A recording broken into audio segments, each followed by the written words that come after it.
আওয়ামী লীগ এত খারাপ শাসন করছে না সাকিব ভাই, আমি আসলে সাকিব ভাই আপনি একটু আমি বলি, আমি এটাতে আপনার সাথে খুব তর্ক করতে চাই না বা পার্থের সাথে দ্বিমত করতে চাই না, কিন্তু আসলে ফুটবল খেলার উদাহরণ দিয়ে যদি বলি যে একটা তো হচ্ছে গোল করা আর একটা হচ্ছে অ্যাসিস্ট করা, মাঝখানে পিছনে কোথায় কোন খেলা হয়েছে সেটা কি এটার সাথে আসলে খুব গুরুত্বপূর্ণ? অ্যাসিস্ট আর স্কোরই তো আসলে মানে কাজে লাগে।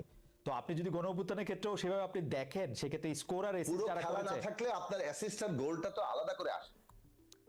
আচ্ছা আচ্ছা এনিওয়েজ এখন ঠিক আছে, ওনারাই ভালো, ওনারাই না সেটা ঠিক আছে, কিন্তু সাকিব ভাই আপনি মনে হয় না বিস্তারিত যাচ্ছি না, আমি শুধু এটা বলবো, কিন্তু সাকিব আপনি মনে হয় না যে আপনাদের আহ্বানে ছাত্ররা আসে নাই? না, আমাদের তো একটু কথা বলতে দিতে হবে। রাইট, হ্যাঁ বেশি পার্থ আমি আসছি, ছাত্ররা এসছে আসলে শেখ হাসিনার কথায়। হ্যাঁ, শেখ হাসিনার অবশ্যই শাসকদের একটা রোল থাকে, তো আপনি তো এটা ক্রিয়ার একটা প্রতিক্রিয়ার জায়গা আছে। 14 তারিখে যেভাবে রাজাকারের নাতিপুতির সাথে পুরো আন্দোলনকারীদের তুলনা করা হলো, এটা পুরো আন্দোলনটার পলিটিক্যাল ডাইমেনশন, একটা কোটা সংস্কারের একটা পলিটিক্স আছে, কিন্তু এটাকে সম্পূর্ণ ফ্যাসিস্ট শাসন ব্যবস্থা বিরোধী একটা সংগ্রামের জায়গাতে এটা উত্তীর্ণ করলো। পরের দিন যখন ছাত্রলীগ হামলা করলো, তার পরের দিন যখন আমার মনে হয় যে পুলিশ দিয়ে গুলি করা হলো, আবু সাঈদের হত্যাকাণ্ড, সাকিব আপনাকে ধন্যবাদ। সাকিব একটু একটা পার্থ 30 সেকেন্ড আমাকে দেন, আপনি তারপরে বলেন। আমি যে জায়গাটা বলতে চাইছিলাম যে এই যে সেনাবাহিনীর কথাটা আপনারা তুললেন, যখন একটা গণ অভ্যুত্থান হয় তখন মানে ওই রাষ্ট্র দেশের মধ্যে সমস্ত অংশই কিন্তু তারা প্রভাবিত হয়ে পড়ে, এবং তার প্রভাব যেভাবে সঞ্চারিত হয়েছে, এখানে দুটো পজিশন নেওয়ার জায়গা ছিল। হয় আপনি অভ্যুত্থানের প্রবল চাপে তার সাথে যুক্ত হয়ে পড়বেন, আর না হয় অভ্যুত্থানের বিরুদ্ধে সরাসরি অবস্থান নেবেন। এই ক্ষেত্রে বাংলাদেশ সেনাবাহিনী যে ভূমিকা নিয়েছে, তারা মানে এই অভ্যুত্থানের প্রভাবে তার অংশে পরিণত হয়েছে। ওকে, জনাব আব্দুল রহমান পার্থ, আপনি এখানে যুক্ত করতে আপনি যখন আমাকে বলেন প্রোগ্রাম করা হয়, তাহলে সাবেক প্রধানমন্ত্রী শেখ হাসিনার মুখ থেকে রাজাকারের বাচ্চার কথা কি প্ল্যান করা ছিল? আবু সাইদকে গুলি করা কি প্ল্যান করা ছিল? নাহিদকে 30 তারিখে মেনে নেওয়ার পর আবার 3-4 জনকে নিয়ে পিটানো, হারুনের কাছে দিয়ে আসা, সেটা কি প্ল্যান করা ছিল? এবং লাস্টে দাঁড়িয়ে যে আমাকে একটু অনুমতি দিবেন, মানে শেখ হাসিনা সাবেক প্রধানমন্ত্রী 15 জুলাই সংবাদ সম্মেলনে যে আচরণ করেছেন, সেই আচরণ থেকে সেই আচরণ যে 14 জুলাই যে আচরণ করেছেন, সেই আচরণ যে 13 জুলাইয়ের আচরণ থেকে খুব বিপরীতমুখী ব্যাপারটা এরকম না, কিন্তু উনি তো এইভাবেই কথা, আমি সেটাই বলার চেষ্টা করতেছি। এক একটা সিকোয়েন্স জন্ম নিয়েছে এটাতে আগে থেকে, এবং লাস্টে এসে যখন বললো যে সকল রাজনৈতিক দলের সহযোগিতা আমরা চাই, একটা পর্যায়ে কিন্তু রাস্তায় সব জায়গাতে, তারপর প্রাইভেট ইউনিভার্সিটির ছেলেরা যেভাবে নেমে আসলো, যাদেরকে অবশ্যই যে ভূমিকা নিয়েছে, যেই ভূমিকাটা তারা নিয়েছে, এবং তারপর এই যে বিএনপি 400 লোক মারা গেল, আমাদের 4 জন লোক মারা গেল, নূরের 8 জন না 10 জন মারা গেল, জামাতের মারা গেল, এই যে মারা গেল, সবাই সব দিক থেকে নামলো, এগুলি কি সবই প্ল্যান? এগুলি আচ্ছা ঠিক আছে, ঢাকা ইউনিভার্সিটিতে কতজন ছেলে মারা গিয়েছে বা শহীদ হয়েছে, বা প্রাইভেট ইউনিভার্সিটিতে তো আরো সব। আমার কথা হলো আসলে না, এই কথাগুলি না, ওদের প্ল্যান ছিল, আপনারা যুক্ত হয়েছেন, আপনারা স্বৈরাচারকে ফেসিস সরকারকে সরানোর জন্য আপনারা যুক্ত হয়েছেন, ওদের প্ল্যান ছিল, এটাও তো না আমাদের প্ল্যান ছিল, তো আমরাও তো যুক্ত হয়েছি। প্ল্যানগুলি তো তখন ওরা আমাদেরকে চিঠি লিখে দেয়নি, আমরাও তো জেল খেটেছি, আমরা তো করেছি। শুনেন ভাই, এটা যখন যে পকেট করতে যাবে সে তত বেশি বোকামি করবে। আসলে এই কথাটা রাইট না। এটা আমি একটা জিনিস বড় হয়েছে, এটা একটা মহল চায় ওনাদের অবস্থান জাস্টিফাই করার জন্য, যাতে করে ওনাদের ক্যাবিনেট মন্ত্রী মন্ত্রণালয়ের অবস্থাটা ভালো থাকে, বারবার বাচ্চাদের কথা বলে। বাট এখন বাচ্চারা নিজেরাও রিয়েলাইজ করে যে সবাইকে নিয়ে এটা করা হয়েছে। গণ অভ্যুত্থান একা কেউ করতে পারে না, এটা প্ল্যান করা হয় না, এটা আল্লাহ করিয়েছে। আমার বিশ্বাস যতদিন আমরা প্ল্যান করেছি হয় না, যখন আল্লাহর উপর ছেড়ে দিচ্ছি সেই কাজ কবে যাবে, আল্লাহ এটা প্ল্যান, তখন আবাবিল পাখি। আমি আমাকে একটু 30 সেকেন্ড দেন। সেটা হচ্ছে যে দেখুন, আমি ছাত্র নেতৃবৃন্দের যে ভূমিকা, সেটাকে কোনোভাবে আমাদের খাটো করার কোনো চেষ্টা আমার বক্তব্যের মধ্যে নাই। আমি বলতে চাইছি যে এই পুরো আন্দোলনের যে সিকোয়েন্সে তাদের প্রত্যেকটি অংশে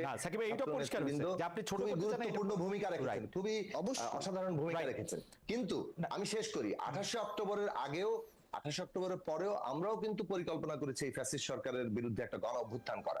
গণ অভ্যুত্থানের কথা 14 সালের পর থেকেই বহু বক্তৃতায় বলেছি, বিশেষত গত 5 বছরে তো বলতে বলতে মুখে ফেনা তুলে ফেলেছি। কিন্তু প্রশ্নটা হচ্ছে এগেইন, গণ অভ্যুত্থানের ওই ঐতিহাসিক মুহূর্তটা তৈরি করার ক্ষেত্রে আপনার কারো মানে পরিকল্পনা করলেই সেটা কাজ হয় না। সেটার অনেকগুলো ঘটনা একটা বিন্দুতে কোয়েনসাইড করে, সেই কোয়েনসাইড করার ঘটনাটা এটা না। আচ্ছা ঠিক আছে, এটা নিয়ে নিশ্চয়ই আমরা আরো অনেক কথা বলতে পারবো, কে কোথায়। না আপনি কথা বলি, আপনি এটা খালেদ, আমরা যেহেতু আলোচনা করছি, এই যে জমিনটা তৈরি হয়েছে, যে কারণে ধরুন মানে এই যে কিন্তু আওয়ামী যারা লীগের নেমে কৃতিত্ব, পড়েছে আওয়ামী দেশের লীগের ঢাকা সহ কৃতিত্ব। বিভিন্ন অঞ্চল, আওয়ামী লীগের কৃতিত্ব। তারা এটা আওয়ামী লীগ এত খারাপ শাসন করেছে, আপনার কাছে মনে হয়? আওয়ামী লীগের কৃতিত্ব, আপনার কাছে আওয়ামী মনে লীগ এত খারাপ শাসন করেছে যে সবাই বিরক্ত ছিল আওয়ামী লীগের উপর। Of course, তার মানে তো 100%, তার বিরুদ্ধে of যে course. ধরেন এটা যে একটা ফ্যাসিস্ট শাসন ব্যবস্থা, এর বিরুদ্ধে যে একটা নতুন বন্দোবস্ত লাগবে, এই দেশ সংস্কার করতে পুরো প্রশ্নগুলো কিন্তু দীর্ঘদিন ধরে মানুষ ওকে, আমি প্রস্তুত মানলাম, ছিল। মানে এটা এই আমার প্রশ্নটাকে মানা না, আপনার কিন্তু বিবেচনায় আমিও নিতে হবে। মনে করি যে একটা হোলিস্টিক অ্যাপ্রোচের মাধ্যমে এই মানে এই গণ আন্দোলনটা, গণ অভ্যুত্থানটা, ছাত্র জনতার এই সম্মিলিত জায়গাটা সেটা আসলে তৈরি হতে আসলে সময় নিয়েছিল, সেটা আমিও মনে করি। কিন্তু যারা অন্যরকম মনে করে তাদের জন্য এই প্রশ্নটা করা। আমি আবার একটু অন্য প্রশ্নে আসি। জনাব আব্দুল রহমান পার্থ, আমাদের হাতে খুব বেশি সময় নাই। আমরা দেখছি যে শেখ পরিবারের কে কোথায় আছেন সেটা আমাদের কাছে কোনো স্পষ্ট নয়। আপনার সঙ্গে যাদের ব্যক্তিগত সম্পর্ক আছে, আত্মীয়তা আছে, তাদের বিষয়ে আপনার কাছে কোনো খোঁজ আছে কিনা? ব্যক্তিগত প্রশ্ন করার জন্য দুঃখিত ব্যারিস্টার পার্থ, আপনি চাইলে না উত্তর দিতে পারেন। না, আমি জানি না, আমার সাথে কোনো কোনো কিছু নেই, আছে বা যেখানে আছে আর কি, হয়তো সাবধানেই আছে, বাট আমার কোনো আইডিয়া নেই। আচ্ছা, আমি একটু যেতে চাই হচ্ছে জনাব জোরাই সাকি আপনার কাছে। আপনি রংপুরে বলেছেন আওয়ামী লীগ বা তার দোসররা মাজার সহ বিভিন্ন ধর্মীয় স্থাপনা ভাঙছে, এটা কি রাজনৈতিক বক্তব্য নাকি সত্যতা আছে? ওয়াহাবি, হেফাজত, হিজবুত এদেরকে আওয়ামী লীগ খুশি করতে চাইছে? তৌহিদি জনতার ভেতরে কি আওয়ামী লীগ লুকিয়ে আছে কিনা? আমাদের একদম সময় নাই সাকিব, আপনি যদি 1 মিনিটের মধ্যে বলেন। আপনি এটা বলেছিলেন। 1 মিনিটে পারবেন? 1 মিনিটে পারবেন না সাকিব ভাই? না, পারবে। আমি সাকিব ভাই পারে। চেষ্টা করবো 1 মিনিটে বলার। জি, জি। দেখুন, যে কোনো ঘটনার দুটো জিনিস আছে। বাংলাদেশে এই ধরনের যে কোনো উগ্রতা, অসহিষ্ণুতা, ঘৃণা, বিদ্বেষ এবং এক পক্ষ আরেক পক্ষকে হামলা করা, এগুলো তো আমরা দেখছি। এটা যেমন হিন্দু সম্প্রদায় কিংবা ধর্মীয় ভাবে সংখ্যাগরিষ্ঠের বাইরে অন্য সম্প্রদায় যারা আছেন তাদের উপরে হামলা হচ্ছে, অন্য মানে জাতিগতভাবে হামলা হচ্ছে, রাজনৈতিক বিশ্বাসের উপর হামলা হয়েছে। এখন প্রশ্ন হচ্ছে যে এটা একটা পলিটিক্যাল অ্যানালিসিস করতে হয় সবসময়, যে হু বেনিফিটস। এই মুহূর্তে বাংলাদেশে এই হামলাগুলোর দ্বারা বাংলাদেশকে আবার বিশ্বে যেভাবে চিত্রিত করা হচ্ছে যে বাংলাদেশ একটা জঙ্গি রাষ্ট্র হয়ে যাচ্ছে, এখানে সমস্ত কোট আনকোট সংখ্যালঘুরা খুবই বিপদের মধ্যে আছে, এই পুরো বিষয়টা যে প্রচারণা যেভাবে যাচ্ছে, তাতে এটা পরিষ্কার যে এই ঘটনার মধ্যে একটা পরিকল্পিতভাবে ঘটানোর একটা ইন্ধন আছে। তার মানে জমিনে কিছু লোক তো প্রস্তুত থাকে বলেই সেখানে আগুন দেওয়ার চেষ্টা করলে আগুনটা লাগে। বাংলাদেশে যে অসহিষ্ণুতা এবং এই উগ্রতা যা আছে এটা তো আমরা অতীত দেখেছি, কিন্তু এখন পরিকল্পিতভাবে পরিষ্কারভাবে মনে হচ্ছে যে এই ঘটনাগুলো ঘটিয়ে বাংলাদেশকে এই সরকার অকার্যকর, এটা ডিস্টেবিলাইজ করা, এই ঘটনা এটা ঘটানো হচ্ছে, যার ফলে এর লাভ যে পরিষ্কারভাবে পতিত ফ্যাসিস্ট শক্তি ভারতের বিজেপি, এটা পরিষ্কারভাবে আমার মনে হয় বিশেষ করে ভূমিকা দেখলে আমি এই বিষয়ে খোলামেলায় বলতে চাই। আমার মনে হয় যে বিশেষ করে ভারতীয় মিডিয়ার ভূমিকা, যেটি এই সরকার দায়িত্ব নেওয়ার পরে তারা যে ভূমিকা নিয়েছে, আমার মনে হয় না মানে অবিশ্বাস্য। মানে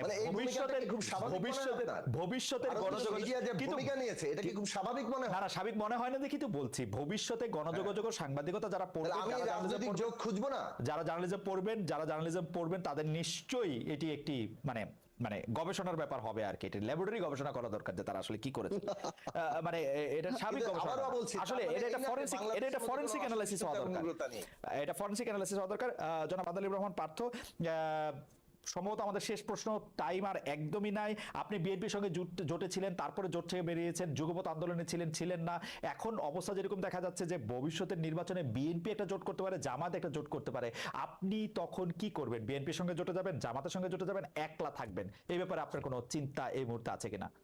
বিএনপি জোট করতে পারে, জামাত জোট করতে পারে, আমিও তো জোট করতে পারি। আপনি এটা ধরলেন না কেন? আপনিও করতে, সেটাই জানতে চাইলাম আর কি। আপনিও জোট করলে বিএনপি বা জামাতকে নেবেন কিনা? আপনি জোট করলে বিএনপি জামাতকে ডাকবেন কিনা? আমি বিএনপির সাথে জোট করছি না, মানে আমার অধীনেও তো একটা জোট হতে পারে, রাইট, হতে পারে। আমরা মিলেও তো একটা জোট করতে পারি, তাই না? তখন জামাত আপনার এটা সময় বলে দিবে। ওকে, ইনশাআল্লাহ সময় বলে দিবে। আমাদের আসলে আজকে বেশ কিছু প্রশ্ন আর করতে পারলাম না। সাকিব ভাই এবং পার্থের চমৎকার কথা শুনতে আমার কিছু সময় আমাদের পার হয়ে গেল। সাকিব ভাই, আমাদের শেষ প্রশ্ন হচ্ছে যে বিএনপির 31 দফা নিয়ে আপনাদের প্ল্যাটফর্ম গণতন্ত্র মঞ্চ থেকে আপত্তি থাকলেও সব মিলিয়ে 31 দফা যদি বাস্তবায়ন করা যায়, তাহলে অন্তর্বর্তী সরকারের সার্বিক সংস্কার সেভাবে কি আর দরকার আছে কিনা? না, অন্তর্বর্তী সরকারের সংস্কারের মধ্যে তো এই প্রস্তাবনাগুলো আসবে, এবং আমি এটা বলবো যে আমরা 31 দফা পৌঁছেছিলাম, সেখানে আমাদের যে 14 দফা ছিল, এগুলো যখন একটা অনেকগুলো দল মিলে একটা জায়গায় পৌঁছানো, সেখানে ন্যূনতম জায়গায় ঐক্যমত্য হয়। অনেকগুলো জায়গায় আবার পার্থক্য থাকে। প্রশ্নটা হচ্ছে যে এটা আমি একই সাথে বলবো যে এই সংস্কারের দিকটা তো অত্যন্ত গুরুত্বপূর্ণ। গণ অভ্যুত্থান মানুষের আকাঙ্ক্ষা কিন্তু আরো বাড়িয়ে দিয়েছে, ওকে, এবং সেই আকাঙ্ক্ষাটাকে আমাদের রাজনৈতিক দলগুলো নিশ্চয়ই আবার নতুন করে মূল্যায়ন করছেন, এবং সেই লক্ষ্যে পৌঁছানোর জন্য সবাই মিলে আমরা যাতে এক জায়গায় এক যাত্রায় আসতে পারি সেটার জন্য আমাদের কনসেনসাসের দিকে চেষ্টা করা দরকার। শেষ প্রশ্ন জনাব আদালিবুর রহমান পার্থ আপনার কাছে, সেই প্রশ্নটি হচ্ছে যে আওয়ামী লীগ ও তার জোটের সবাই মাইনাস, গত 2 মাস গ্রহণযোগ্য হলো তৃতীয় দফা সংলাপে জিএম কাদেরকে আর গ্রহণ করতে রাজি নাই সমন্বয়করা, বিষয়টা আপনি আসলে কিভাবে দেখেন? শেষ প্রশ্ন। আমি জাতীয় খুবই পার্টি। পজিটিভলি দেখি জিএম কাদেরকে বা জাতীয় পার্টিকে বা বিএনপি আওয়ামী লীগের যারা অক্সিজেনের ভূমিকা পালন করেছে, আওয়ামী লীগ